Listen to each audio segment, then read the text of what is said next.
Yes, yeah, verse 25, Paul says, a partial hardening has come upon Israel until the fullness of the Gentiles has come in, and in this way all Israel will be saved.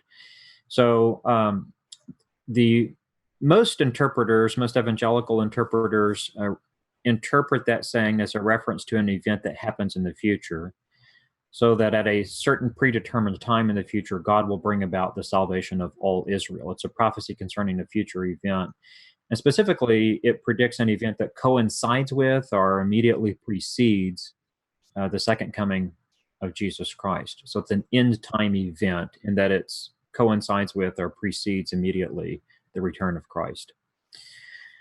So the idea again is that at some point in the future, the gospel that currently is going forth to all the nations and the conversion of the Gentiles that is occurring, at some point in the future, the full number of the elect Gentiles will have been brought into the kingdom, and then at that point, God will turn wave-like back to Israel and bring about the salvation of the fullness of Israel, or all Israel. Now, there are three arguments that are put forth in favor of that particular interpretation.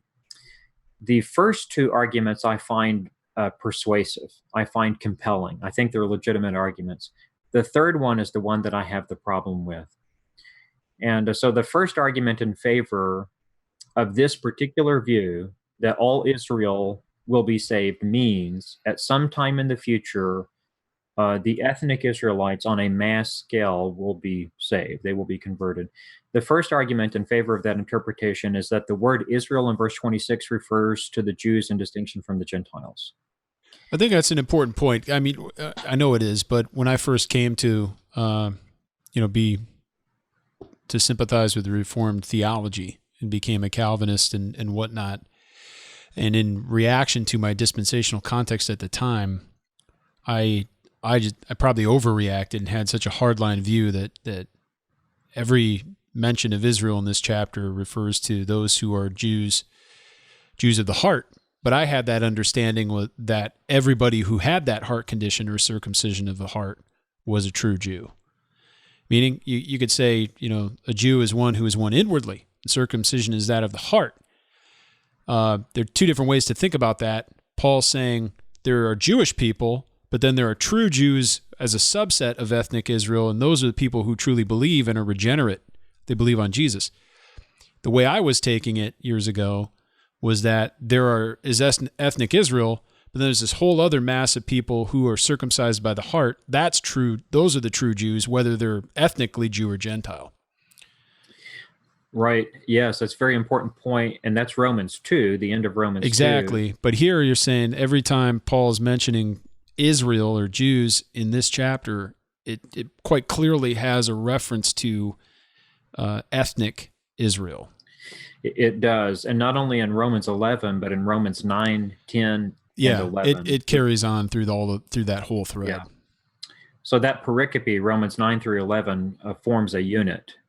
And Paul uses Israel, the word Israel, 11 times in those three chapters. And every time, it seems without exception, except for 26, if it is an exception, Israel is used in distinction from, referred to the Jews in distinction from the Gentiles. So basically, that should be our main assumption. That's the default mode of that word as we're working through here. Unless Paul gives ample literary evidence saying he's changed the way, the sense of that, or the scope of this word, and that's what's operative here in these chapters.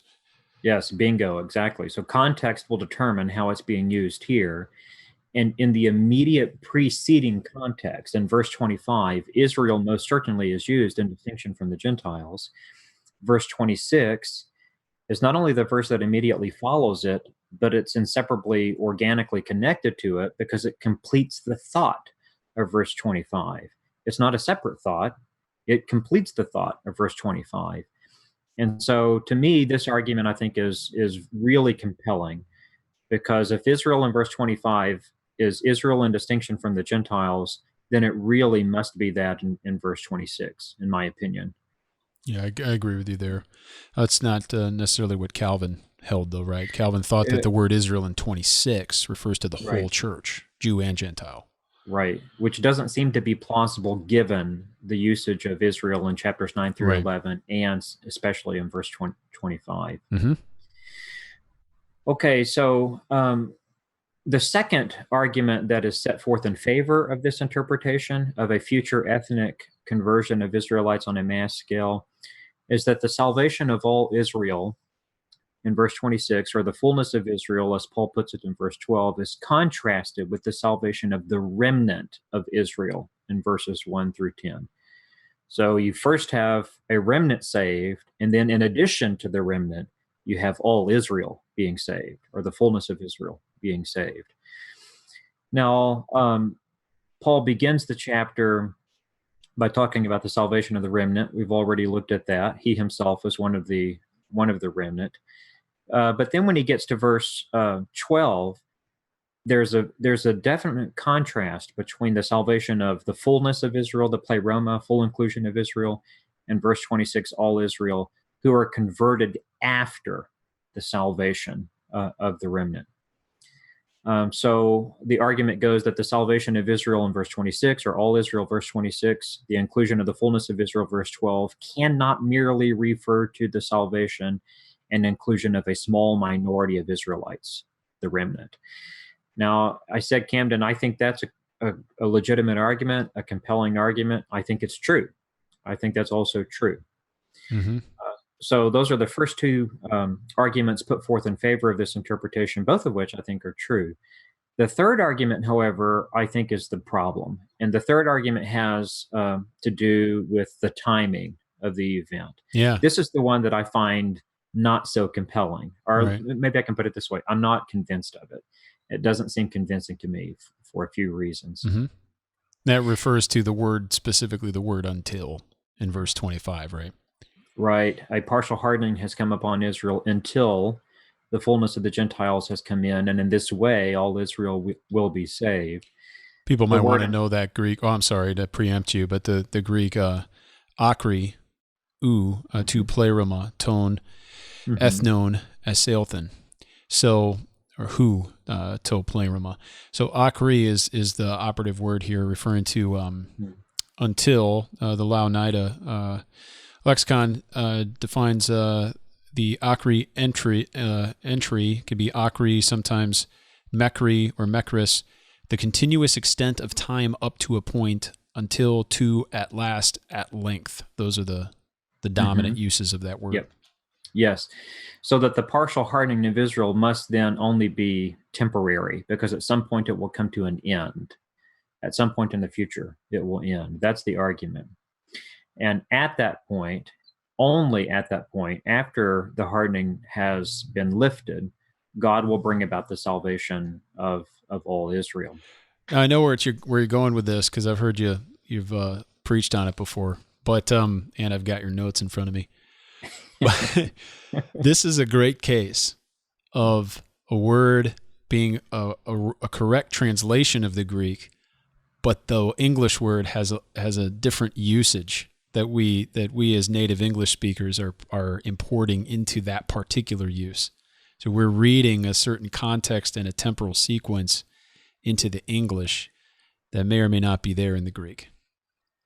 That is correct, yes.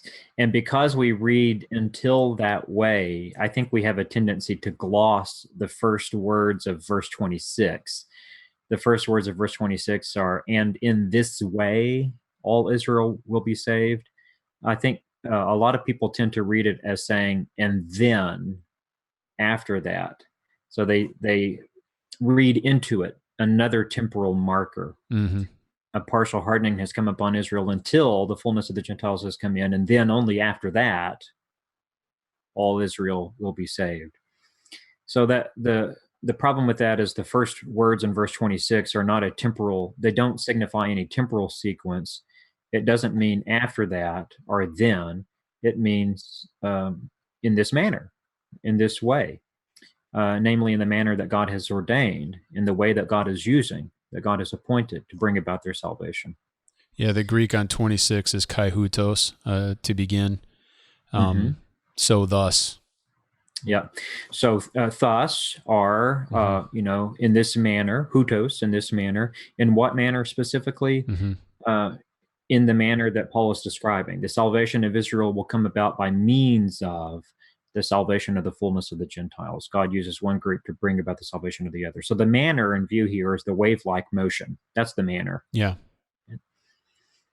Okay.